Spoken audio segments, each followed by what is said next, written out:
안녕하세요. 책아저씨TV의 초장입니다. 오늘은 지난번 영상에 이어서 50대 이후 건강을 결정하는 7가지 습관의 두 번째 영상이 되겠습니다. 지난 영상에서도 말씀드렸듯이 질병에 걸리지 않고 건강하게 오래오래 살기 위해서는 특효약이나 비법이 아닌 단순하지만 일상에서 우리들이 쉽게 실천할 수 있는 아주 상식적이고 기본적인 것들에 관심을 갖고 잘 실천하는 것에 달려있다는 사실입니다. 특히 매일 먹는 우리의 음식에 관심을 갖고 무엇을 어떻게 먹을지에 대한 올바른 지식과 이해를 기초로 해서 여러분 모두가 무병장수의 길을 걸어가시기를 바랍니다. 그럼 책 속으로 함께 들어가 보시겠습니다. 자연 상태의 최대한 가까운 음식을 먹어라. 우리는 거의 항상 자연에서 얻은 신선한 음식만 먹어야 한다. 진짜 음식, 그러니까 냉장고에 넣지 않으면 금방 상하는 음식을 먹자.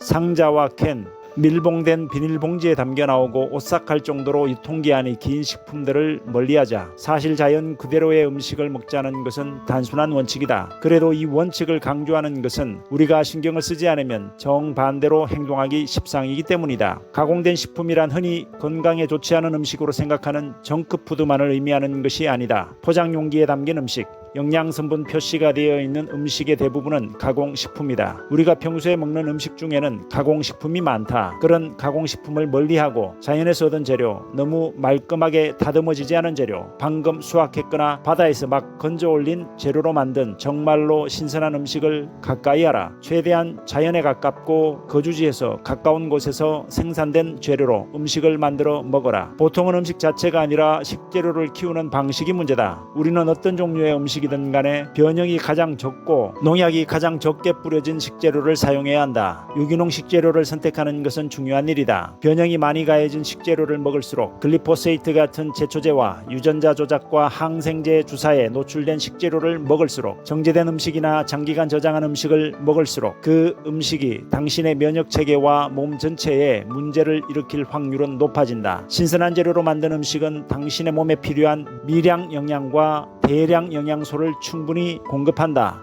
녹황색 채소, 콩류, 과일 같은 농작물만 신경 써야 하는 게 아니다. 다른 종류의 식재료도 최대한 질 좋고 신선한 것을 골라야 한다. 생경과 목초를 먹인 닭에게서 얻은 달걀, 방사사육하고 싱싱한 풀을 먹이고 항생제를 주입하지 않은 동물에게서 얻은 고기와 유제품을 선택하라. 날마다 식단에 탄수화물이 없는 채소와 갖가지 녹황색 채소를 아주 풍부하게 넣어라. 자기가 사는 지역의 제철 음식을 먹는 것은 생각을 너무 많이 하지 않고도 다양한 영양소를 섭취하는 좋은 방법이다. 다양한 색깔의 음식을 골고루 먹는 것도 좋은 방법이다. 색소가 많이 함유된 채소에는 영양소도 그만큼 많다. 목초를 먹여 키운 가축과 평생 목초만 먹여 키운 가축의 고기, 자연산 생선, 신선한 유기농 채소, 가공하지 않은 견과류, 기름을 첨가하지 않은 버터, 콩류, 과일을 먹어라. 탄수화물이 아니라 지방을 태우는 몸 만들기. 우리 대부분은 탄수화물에 적응한 상태다. 즉 우리의 몸은 탄수화물을 에너지원으로 사용한다. 하지만 탄수화물에서 얻은 에너지는 금방 정점에 도달하고 나서 갑자기 고갈된다. 그러면 몸은 빠른 에너지 충전을 간절히 원하게 되어 빵, 설탕, 파스타를 달라고 소리친다.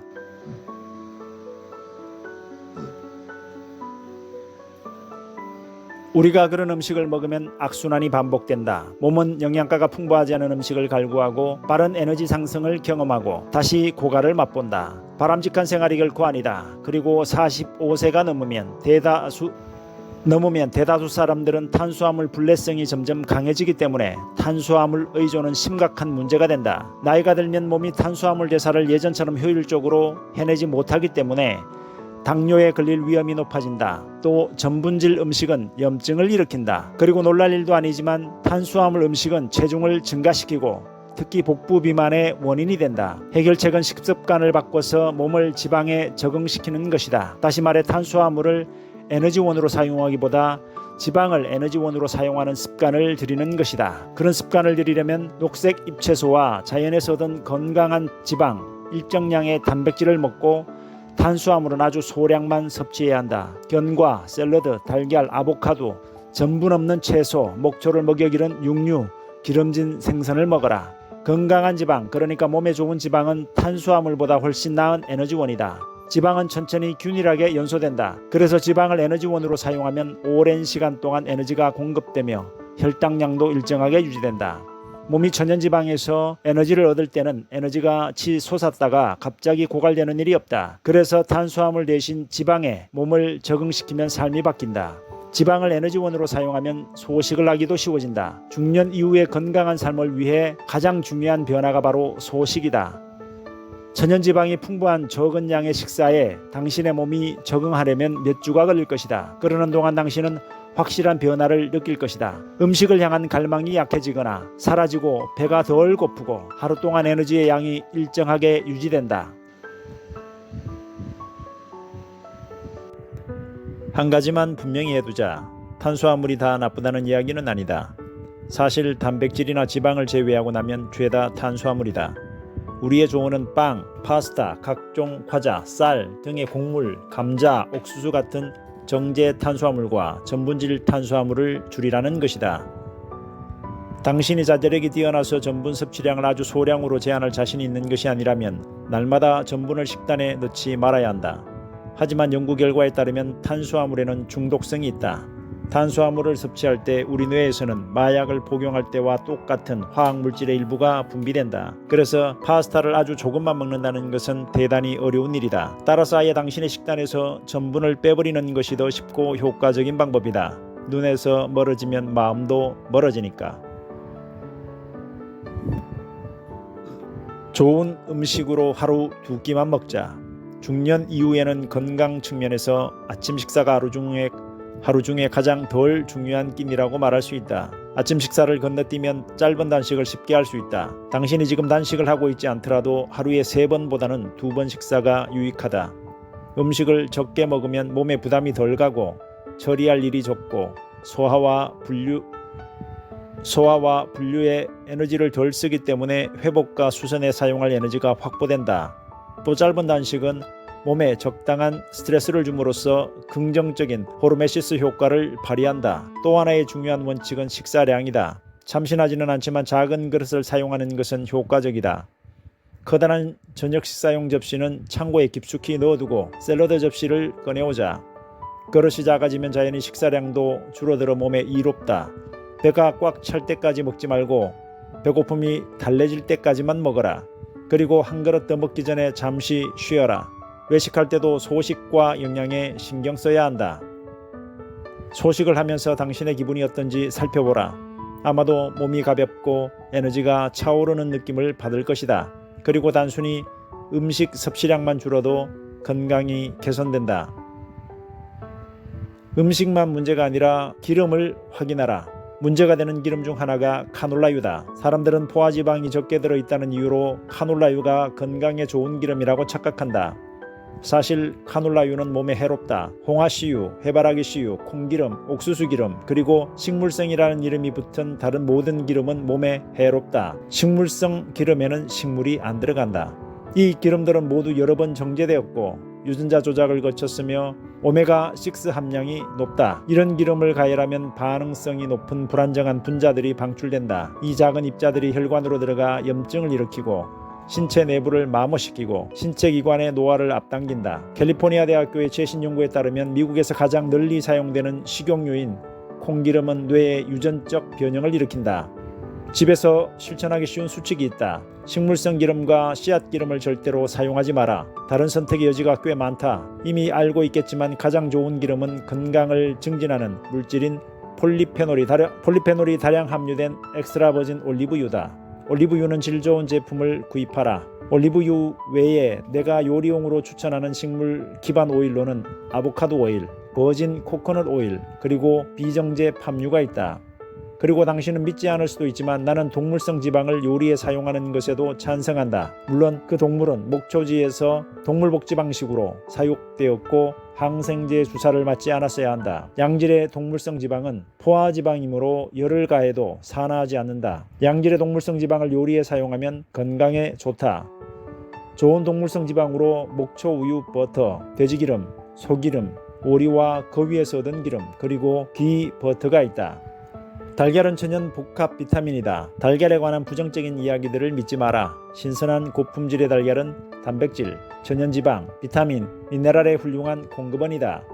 슈퍼푸드라는 말은 지나치게 부풀려진 용어이지만 달걀은 실제로 슈퍼푸드로 불릴 자격이 있다. 달걀에는 콜린, 눈 건강을 지켜주는 루테인, 제아잔틴과 같은 핵심 영양소가 많이 들어있다. 특별한 경우가 아니라면 품질 좋은 달걀을 하루 2개씩 섭취하는 것이 좋다. 가격이 비싸더라도 당신이 구할 수 있는 가장 좋은 달걀을 구하라. 호르몬제를 주입하지 않고 목초지에서 기른 이라는 문구가 들어간 제품을 찾으면 된다. 현재로서는 이것이 영양분을 제대로 공급받으면서 자란 닭이 나은 달걀을 구할 확률이 가장 높은 방법이다. 달걀은 삶아 먹거나 술안으로 만들어 먹는 것이 최상이지만 질 좋은 버터, 올리브유, 다른 건강한 천연지방을 사용해 스크램블이나 프라이를 만들어 먹는 것도 괜찮은 방법이다.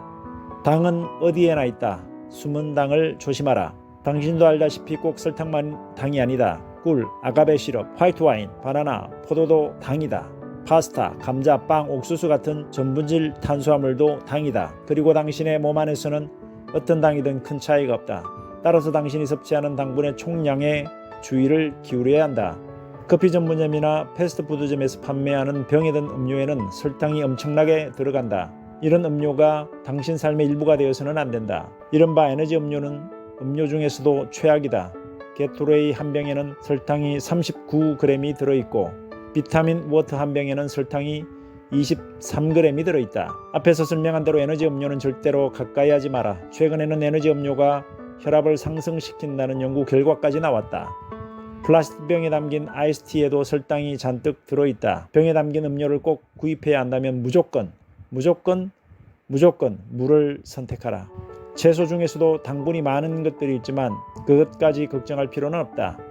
당근이나 비트 같은 달콤한 채소는 당분과 함께 섬유질을 제공한다. 섬유질이 많은 음식은 포만감을 주기 때문에 과식할 우려가 없다. 그 채소에 들어있는 당을 지나치게 많이 섭취하기 전에 이미 욕구가 채워진다. 과일과 채소는 되도록 생으로 먹는 것이 좋다. 사과를 그대로 씹어 먹으면 섬유질을 많이 섭취하게 되고 그 섬유질은 사과에 함유된 과당의 흡수를 늦춰주고 포만감을 준다. 쉬운 규칙을 정해놓자. 과일은 마시지 않고 씹어 먹는다. 과당을 조심하라. 과일에 함유된 당은 가공되지 않은 천연 물질이지만 그래도 당은 당이므로 과일 섭취에도 제한이 필요하다. 비교적 당이 적은 과일을 즐겨라. 당이 적은 과일로는 딸기, 라즈베리, 블랙베리, 블루베리, 초록사과, 자몽, 캔틀루프 멜론, 허니듀 멜론 등이 있다. 반면 포도를 비롯해 바나나, 파인애플, 망고 같은 열대과일들은 당이 많다. 신체 대사에 끼치는 영양면에서 잘 익은 바나나 한 개는 당신의 커피에 들어간 설탕 한 봉지와 별반 다르지 않다. 과일은 유기농으로 구입하거나 아주 잘 씻어 먹어라. 질 좋고 싱싱한 과일이 많이 나오는 계절에는 과당을 과잉 섭취하기 쉽다. 기본적으로 과일은 자연의 사탕이다.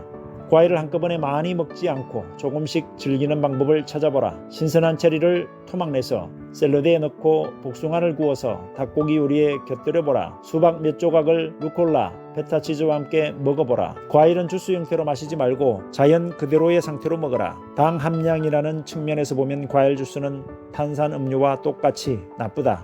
심지어 채소 주스에도 당이 잔뜩 들어있다. 당을 첨가하지 않으면 채소 주스는 진짜로 맛이 없기 때문이다. 감미료가 들어가지 않은 녹즙을 마셔본 적이 있는가? 사과, 당근, 베리 같은 과일이 전혀 들어가지 않은 녹즙은 그런 녹즙을 마셔본 사람은 다시는 녹즙을 입에 대지도 않을 것이다. 과일은 과일과 채소의 즙을 마시는 대신 과일과 채소를 생으로 먹으면 섬유질의 이점을 고스란히 누릴 수 있다. 섬유질은 당의 흡수를 늦춰주고 장에서 프리바이오틱스의 마법을 부린다. 염증 유발 식품이 노화를 앞당긴다. 우리에게 즐거움을 주는 와인, 빵, 파스타, 아이스크림, 피자, 케이크, 옥수수 같은 음식들은 몸에 염증을 일으킨다. 당신은 염증이 건강에 어떤 영향을 끼치는지 이런저런 이야기를 많이 듣지만 그런 이야기들을 무시하기가 쉽다. 그러나 염증은 정말 중요한 문제이기 때문에 진지하게 관심을 기울여야 한다. 당신이 감자튀김 한 접시를 먹는다고 가정하자. 감자는 전분이고 전분은 당으로 전환되므로 당신의 혈당 수치가 높아진다. 감자를 튀길 때 사용한 식용유 때문에 당신은 오메가6 지방산을 과잉 섭취하게 된다. 오메가6 지방산을 과잉 섭취하면 몸에서 염증성 화학물질을 생산한다. 오메가6 자체가 나쁜 물질은 아니다. 중요한 것은 오메가3에 대한 오메가6의 비율이다. 오메가3와 오메가6의 균형이 깨지면 몸에 염증이 생긴다. 오메가6는 우리가 먹는 음식에 두루 함유되어 있으며 특히 가공식품에 쓰이는 기름에 오메가6가 많이 들어있다. 우리가 어유로 만든 영양 보충제를 추천하는 이유가 바로 여기에 있다. 어유 보충제는 오메가3로 채워져 있다. 이제 염증성 화학물질들이 당신의 몸 안을 돌아다니게 됐다. 오래전에 어깨 부상을 당한 자리가 평소에는 괜찮았다가 아무 때나 불쑥 아파온다. 자, 이제 그 부위에 염증성 입자들이 급증하고 있다. 다쳤던 자리에 늘 있었던 약한 염증이 심해진다. 그러더니 다음날 아침에 일어나자마자 기력이 없고 통증을 느낀다. 다시 말하면 당신의 어느 날 아침에 몸이 찌뿌둥하다고 느끼는 데는 사실 이유가 있다. 전날 먹은 음식이 그 느낌의 직접적인 원인이다. 식물성 기름으로 튀겨낸 음식, 흰 빵과 파스타, 가공 탄수화물, 설탕이 첨가된 음료, 밀집형 사육 방식으로 생산한 육류, 이런 음식은 모두 염증이라는 형태로 몸에 해를 입힌다. 이런 음식을 피하고 몸의 자연 상태에 가까운 신선한 음식을 먹다 보면 훨씬 건강해진 느낌을 받을 것이다. 그리고 건강한 모습으로 나이 든다. 정말 간단 명료하지 않은가? 시청해 주셔서 감사합니다.